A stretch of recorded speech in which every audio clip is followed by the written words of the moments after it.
Thank you, Senator Marshall. Senator Baldwin. I assume I don't have your list over here. Are you next? I was not here at the gavel. Oh, good. Then Senator Hassan. Hate to admit that. Thank you. Good morning. Thank you all for being here. I want to thank the chair and the ranking member for this hearing today. Before I turn to my questions, I want to say a few words regarding the alarming and disturbing anti-Semitism that we are seeing across the country. Vigorous debates regarding foreign policy are constitutionally protected, but too often since October 7th, when Hamas attacked Israel, these debates and protests have veered into both implicit and explicit anti-Semitism. Across the country, Jewish centers on campus have been protested and vandalized, and Jewish faculty and administrators have been targeted. At one school, Jewish students had to be escorted by security to escape a mob. And too often during protests, we've heard chants and slogans that justify and even celebrate Hamas's violence, or heard speakers deny Hamas's atrocities, including the atrocity of sexual violence. There is no legal right to threaten the safety of any student. Even if someone has a legal right to say hateful words, it's still wrong to say them. And the rest of us have the right and responsibility to condemn them. Denouncing anti-Semitism should not be a partisan issue. Whether by torchlight in Charlottesville or on the quads of our universities, anti-Semitism is always, always wrong, and entirely at odds with what our country is supposed to be, what people like my dad, who served in World War II, knew America could be. The fact that we are seeing this kind of anti-Semitism today, in today's day and age, is shameful, and a reminder, obviously, that we need to do much, much better.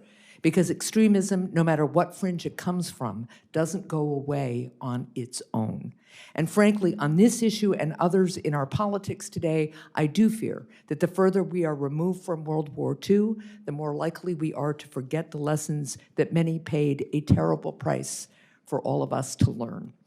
I was going to ask the same question that Senator Murray did about the Office of Civil Rights at the Department of Education, an incredibly important office.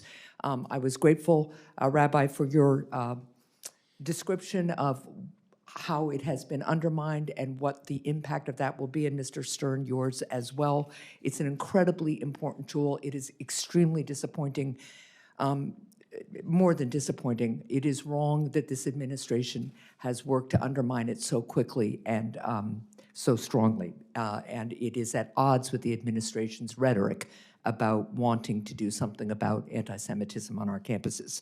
But I do have a couple of other questions, and Rabbi Saperstein, I want to start with you.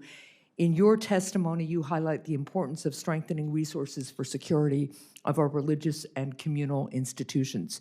We've made progress in recent years by creating the Nonprofit Security Grant Program at the Department of Homeland Security, which helps to address the security needs at houses of worship, but there's still more work to do.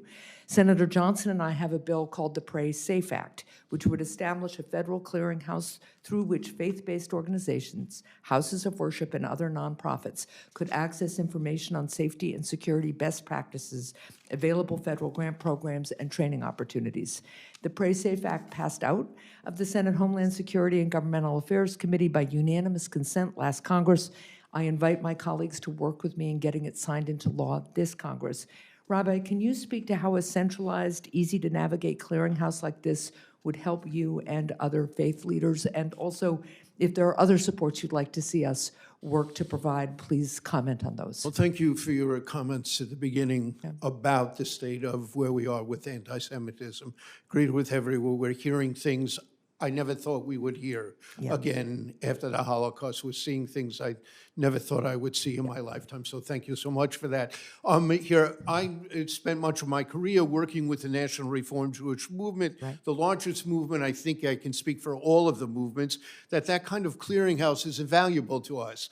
We have nearly 900 synagogues around the country here, and they desperately need guidance. They desperately need to know what best practices are here. This is a safety that they have to worry about every single time yep. they gather, every single time they pray, every single time they teach, every single time they provide social services to the community. So it would be an invaluable contribution. Well, I appreciate that very much, and I have very little time left, but I do just want to comment that one step I think we can take to counter the hate we are seeing is investing in Holocaust education programs so that our young people understand the evils that drive anti-Semitism. So I will submit a question for the record to you, Rabbi Shemtov, about the role that Holocaust education can play in fighting the spread of anti-Semitism. Thank you. Should I answer? If the And for the record, I am